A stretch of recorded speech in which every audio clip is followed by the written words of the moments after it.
Okay, back again. Let's go. Swedish death metal top 20. This was a difficult one for me. I mean, I do like a lot of melodic death metal or old school death metal, so I put them all into under the tag of death metal. So the list is a mix of melodic death metal, old school Swedish death metal, and various variations of death metal. I know people like to split the genres up. Like, I mean, there's a big melodic death scene, Melodeath, and there's a big old school death metal scene, and it's sort of quite a little bit apart. But for the purpose of this list, I just lumped them all together, and I didn't give an order for this because my fandom is not so strong that I could really give orders. I mean, there are ones which I like more than others, and I will say I like this quite a lot when I talk through them. But I didn't come up with a 20-1 on this one anyway. And it's a whole mix, and again, it's one album per band. So I could put 2 or 3 of one band in at times, and I didn't want to do that. So it's one album per band, and then you're done. You can't make any more infiltrations into my top 20. Okay, let's just get on with this. This is in no order, like I said. The first album I want to mention is Aeon and Rise to Dominate. Aeon was like, I haven't heard about them for ages. I actually saw them live. Aeon is like they're not really typically Swedish sounding. They sound more like an American band, but they're Swedes, obviously. They're really heavy, quite brutal, very heavy riffs, staccato, like very fast staccato riffs. Little bit like Deicide, maybe a little bit of Morbid Angel in there. Quite a lot of the American flavour, but a Swedish band. And they've got a few albums. They're all pretty good, but Rise to Dominate, I really like this album. I think it's a really heavy, brutal, but still very catchy album. So they don't forget the catchiness either. Okay, next one is Bloodbath, Resurrection Through Carnage. I really like this one. This is the super group sort of death metal. Michael Ackerfeld on vocals, I think, at this time. I can't remember who the other guys were, but they're very famous in the Swedish underground death metal scene. Bloodbath, this was a great album. I mean, it's a good mix between old school and a little bit of melody as well, but mainly just old school, Entomb, Dismember, that style. Very catchy album. Ackerfeld's vocals were very cool in this album. This is just the type of death metal vocal that I like. Not over the top, spitting or gargling, just quite cool, like a big monster, but not too much, and not too screechy either, but very cool. Next is Entrails, Rise of the Reaper. Entrails is a more modern band. They've been going like, I think this decade, the last decade if you like. But they've got a very old school feel. They're not a melodic death metal band at all. They do have the odd melody, but it's not really from the melodic death scene. They're just an old school, heavy HM2, slight HM2 sounding death metal band. I'm not sure if they're totally HM2, but from memory, they do have the odd riff that sounds like that, so they may be using it sometimes. But they've got very catchy grooves, very cool, not very melodic, but very sort of memorable is the word I'm looking for. Entrails. Next is Lick and Carnage. This one is 100% HM2 sounding, old school death metal. They just released an album as well, Misanthropic Breed, the new one is. It's very cool as well, but for the purpose of this list, I went with Carnage because it's more sort of memorable in their heads. I haven't listened to the new one too much yet, but I did listen to it once and it was good. But Lick is just very catchy old school death metal. I mean, they deserve more acclaim and more what do you call it, more widespread knowledge about them, because I don't think too many people know about them. But anyway, they're great. This next band is definitely pretty unknown. They're called Sectu, and the album is called Jera, which is a odd name. But Sectu, this album is really cool. It's not typically Swedish at all. It's sort of like again, a slight American flavour, pretty technical even. This one, quite a technical death metal album. And I'm quite a big fan of when bands use technical riffs. I mean, I really like technical death metal anyway. So Sectu fits that bill, and I think people need to check out this album. I think it's really underrated. Okay, the next album is Sorcery, Arrival at 6. Sorcery is definitely old school death metal. I mean, it just does what it says on the tin with this one. It's sort of like got differing tempos, but everything screams at old school death metal. Next album is Unleashed, The Hunt for White Christ. This is their most recent album. Unleashed is like probably one of the oldest Swedish death metal bands going. I mean, they've been going since the beginning, like I think, I don't know, 1990 maybe, something like that. I can't remember for a fact, but they got a million albums. And they're all pretty good. I mean, I much prefer nowadays Unleashed to the early stuff. I mean, I know the early stuff is cult and everyone sort of says Unleashed and all that. But I don't know, I like the latest album, and this, The Hunt for White Christ, is just an awesome album. It's sort of got, it's old school, but it's also very modern as well, because they bring the production up to date, and it's very heavy as well. The vocals are very good as well. Next is a very big Swedish death metal band. It's Amon Amarth and versus the World.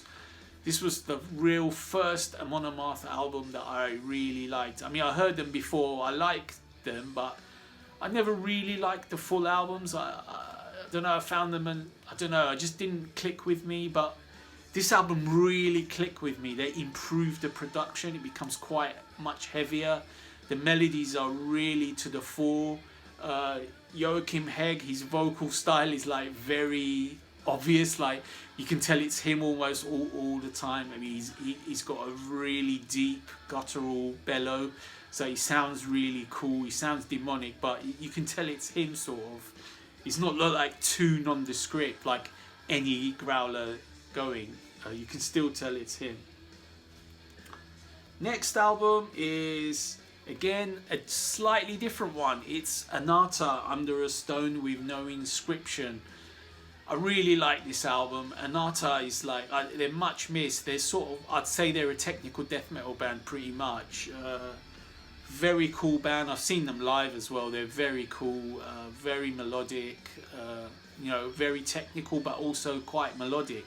But without being melodic death metal. So you can be melodic but not melodic death metal, because then you're not really using Iron Maiden style riffs like a lot of the melodic death metal bands do, but you're still being melodic.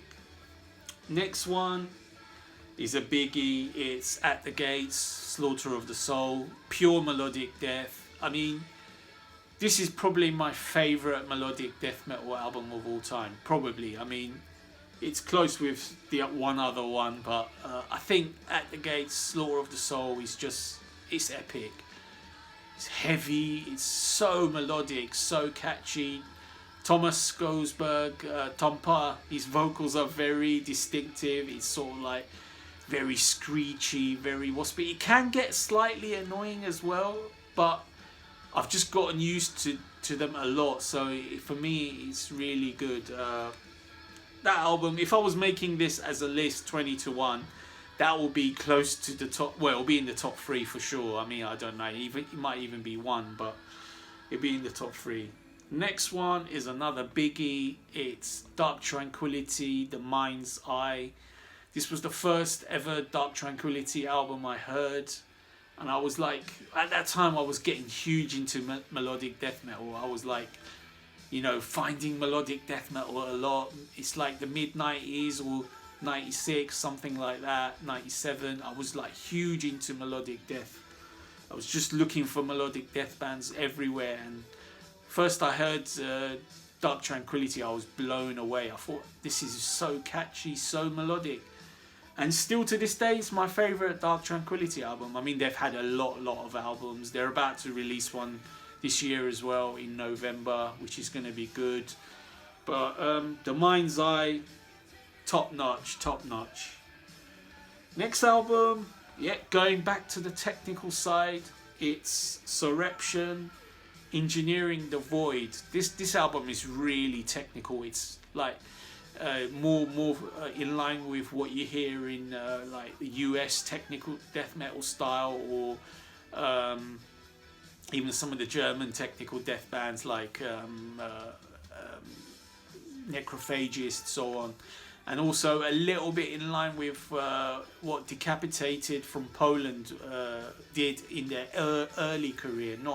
Not so much later on where they become sort of heavier and more groovy, but the early part. But Surreption is like very technical. The riffs are like mind-bogglingly intricate. You can like the riffs are just flying at you staccato style everywhere.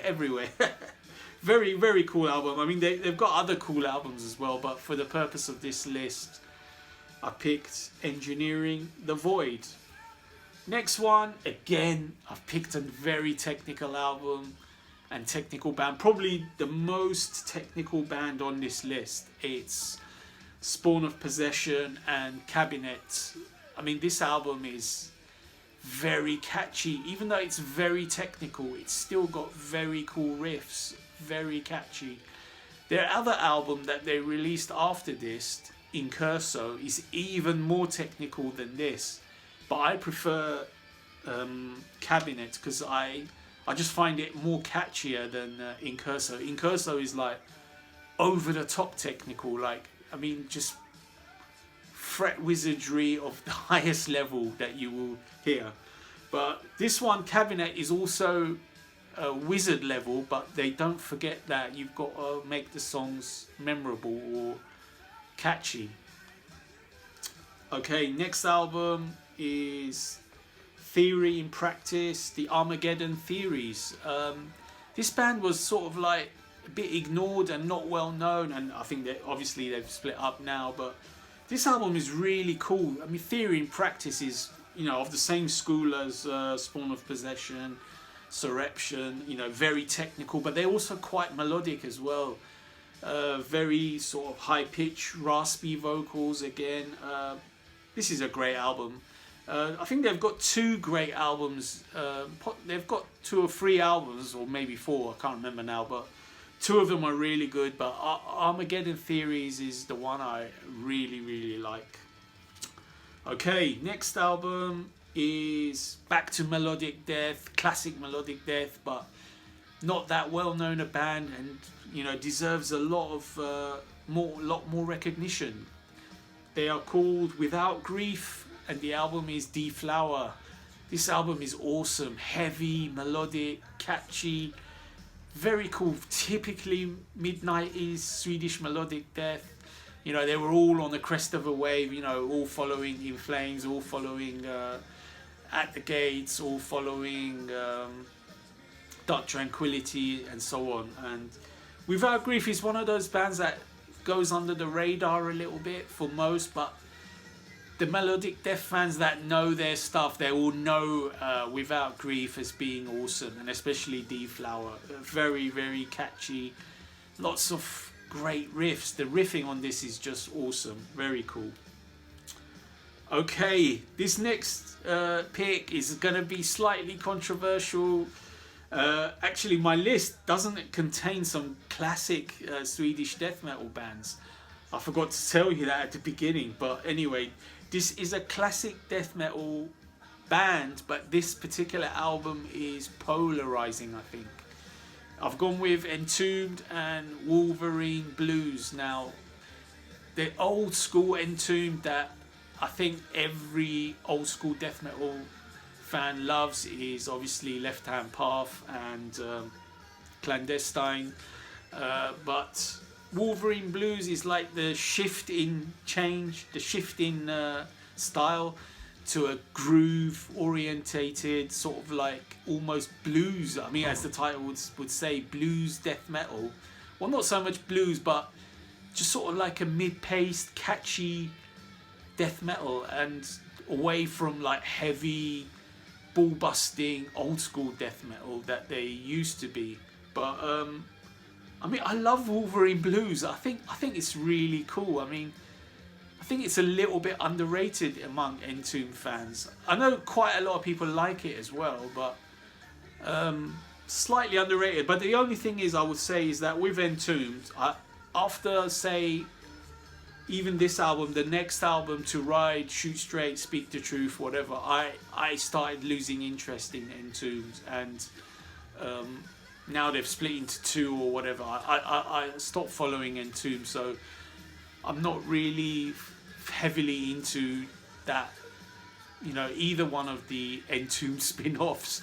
But this particular album, I think Wolverine Blues, it makes my top 20 for me personally. I know people are going to be going nuts that I've left out Left Hand Path, but I've it's not in my top 20.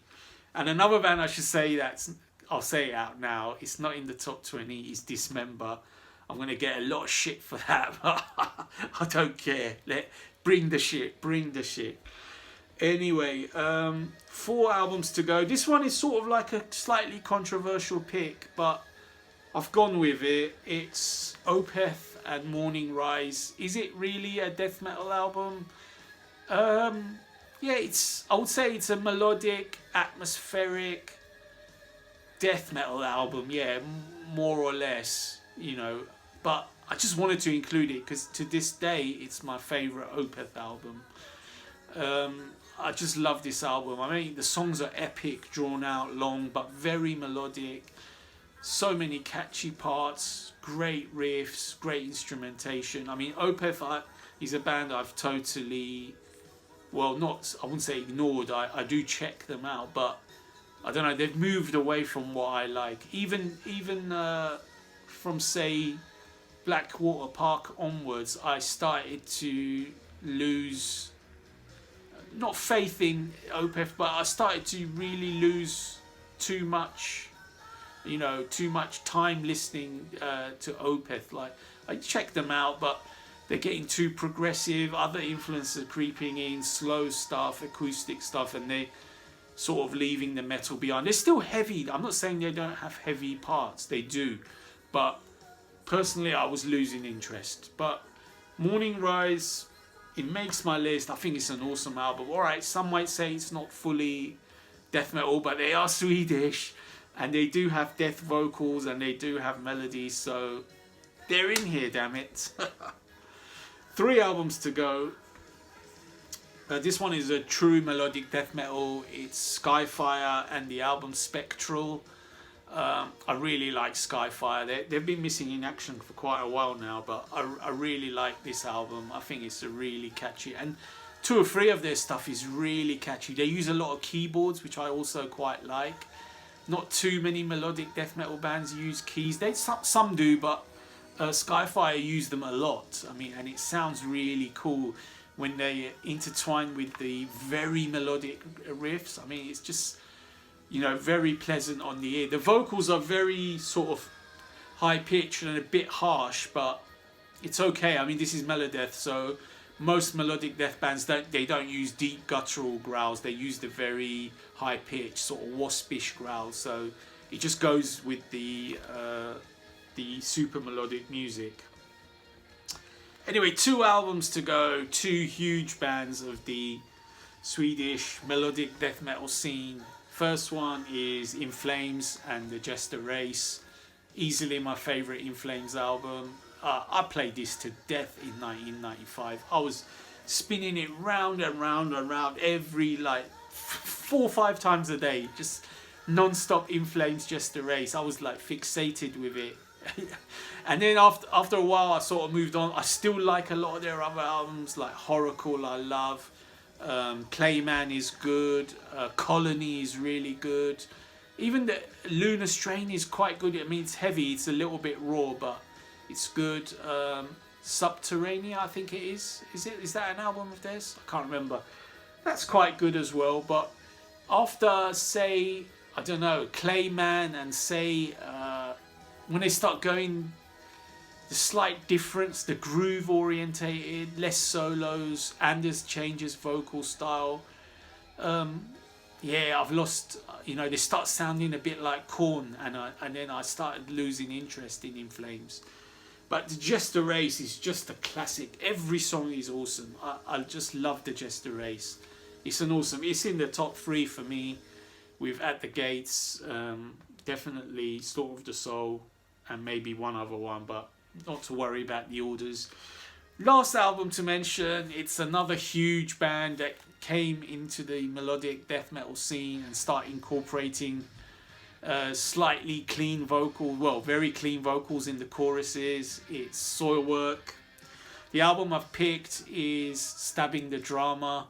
I could have picked the Chain Heart Machine, and I think it's figure number 5. They're all awesome. I mean, Soilwork has a lot of good albums, a lot.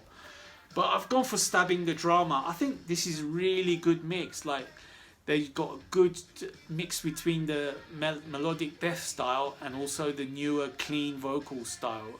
You know, the songs are really cool. Very catchy album. I mean, Soilwork is a band that's well loved from the Swedish death metal scene. You know, well liked by a lot of the fans. And to this day, they're still releasing good albums. I mean, their last album, which had the Swedish title, I will never be able to remember that. It was a really good album. And of course, Speed Strid, he's the one who's sort of like, he's got the dual vocal style. He does the screams well, and his clean voice is godly as well. You know, the guy's in Night Flight Orchestra, and I love him in that. I love the Night Flight Orchestra. Obviously, that's completely a different style, but Soilwork, I can't deny them. They're a very cool band. They could easily have 2 or 3 or even 4 albums in this top 20, but I had to limit them to 1, and Stabbing the Drama is it. So, a quick rundown. Aeon, Rise to Dominate. Bloodbath, Resurrection through Carnage.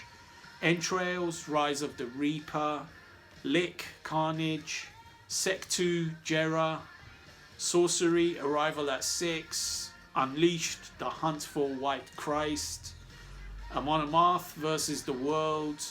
Anata, Under Stone with No Inscription. At the Gates, Slaughter of the Soul. Dark Tranquility, The Mind's Eye. Surreption, Engineering the Void. Spoiler Possession, Cabinet. Theory and Practice, The Armageddon Theories. Without Grief, The Flower. Entombed, Wolverine Blues. Opeth, Morning Rise. Skyfire, Spectral. In Flames, The Jester Race. And finally, Soilwork, Stabbing the Drama. There you have it. My top 20 Swedish death metal albums of all time. Death metal, melodic death metal, whatever you want to call it. No big, no biggie. I mean, you can mix them up if you want. But yeah, obviously, I was gonna say towards the end that I'm gonna be getting some flack for missing some classics from my list. I'm sure someone will tell me, well, where's this and where's that? Well, yeah, I know. I mean, I'm not saying those are bad albums, but these are the ones that I listen to a lot, and I went through a lot of the albums that I could possibly pick, and just going by memory and how I felt, these were the ones that stood out. And of course, I've still got the rule of only 1 album per band, so it's a little bit difficult. Some good albums are going to have to be left out. But anyway, yes, let us know what you think. Have I got it right? Have I got it wrong? Tell me what's going on. Okay, stay tuned.